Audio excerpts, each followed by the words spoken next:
So welcome to my bench.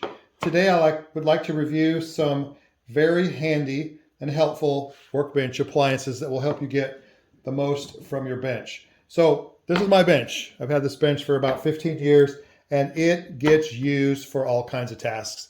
It gets used for gluing, it gets used for assembly, it gets used for finishing.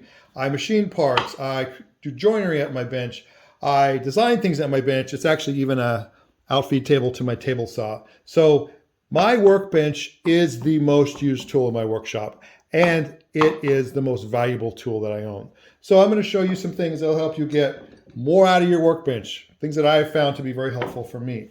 So they say that a workbench should be able to do three things well when it comes to work holding or to machining parts. One is it should be able to machine the face of a board.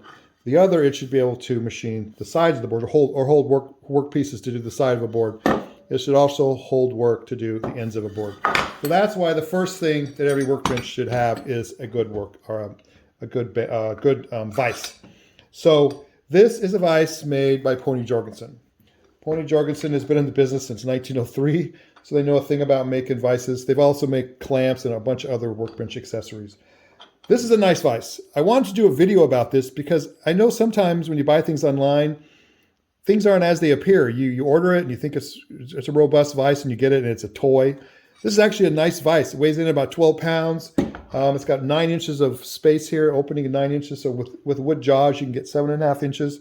It'll attach to a workbench that's up to 2 3/8 of an inch thick. If your workbench isn't that thick, though, you can just add a spacer and you attach it by putting a lag bolt through the bottom here and also screwing something in from the face. So it attaches really nicely. It's got these 2 guide bars to keep it from racking. It's got an Acme thread.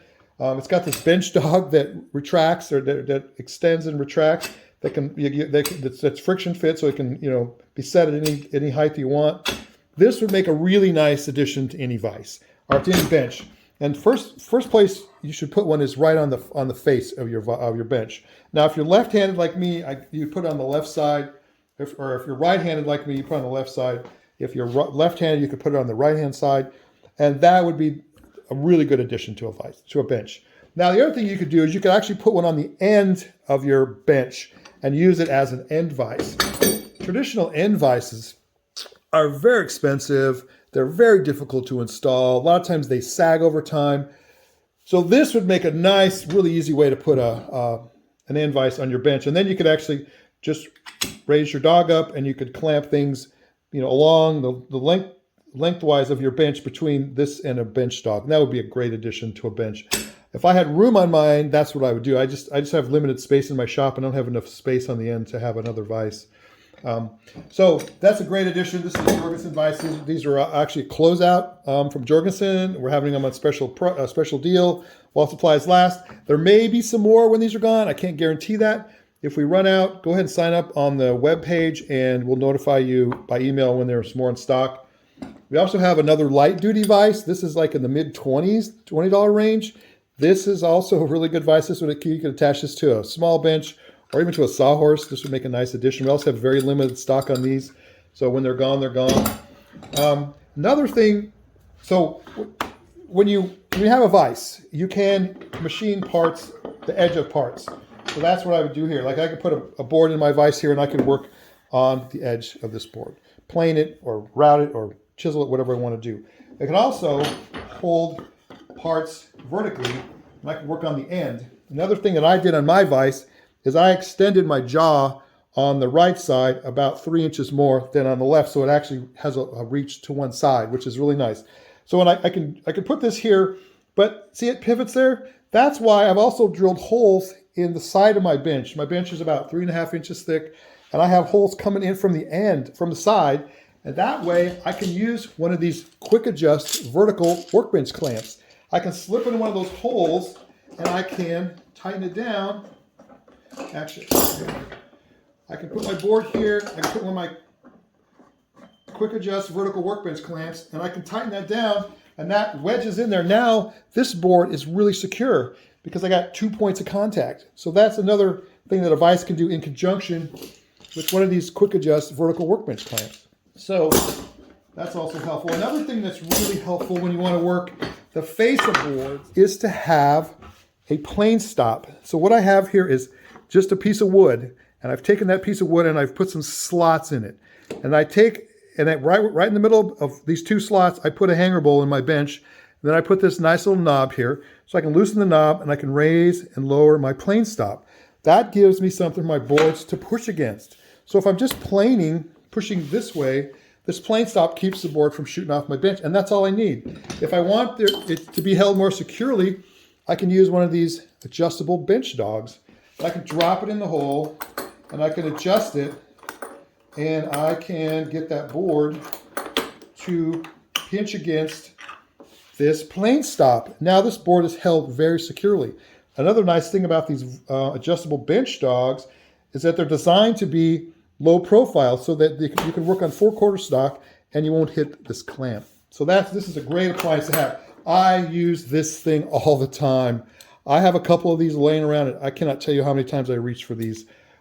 So also we have bench dogs, regular old bench dogs. These slip in the dog holes that you drill around your bench. We have brass ones, we have aluminum ones. They have a nice spring on here, so when they drop in the hole, they don't fall through. They kind of can hold their position.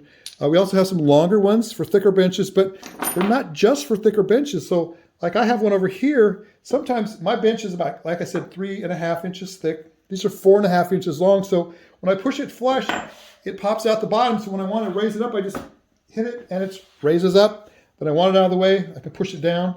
Sometimes when I have these short bench dogs and I push them down below the surface, they can be a little bit of a pain to pop back up. So that's why I like the long ones sometimes. These come in brass. We also have these plastic ones. They're about $1 a piece. So pick these up. If you're on limited budget, you can get these in your bench pretty quickly. People ask me all the time about dog holes. Like, how many dog holes should I put in my bench and how far apart should they be? And I guess I feel like people tend to drill too many holes in their bench. You don't need as many holes as people recommend.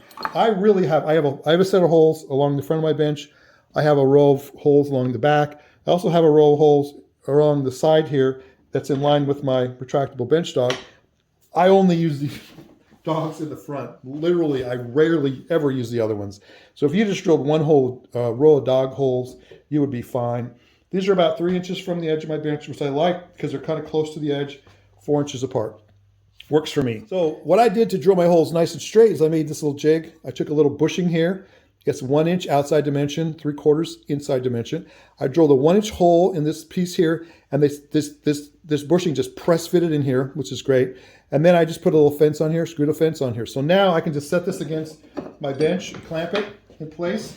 I can either clamp it from the top, or I could clamp it in from the side, and then it gives me a nice 90-degree bushing to drill holes. Another thing that I highly recommend when you drill bench dog holes is that you use these Wood Owl overdrive bits. These bits are very cost effective.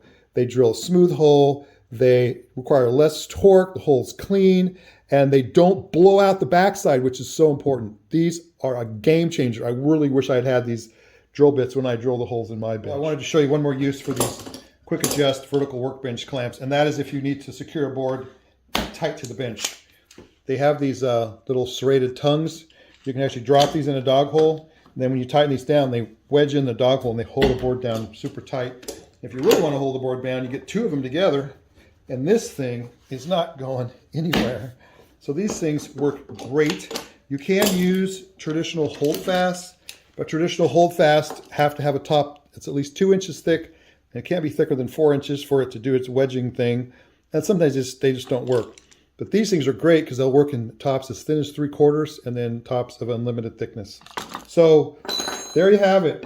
Some workbench appliances that you can add to any bench.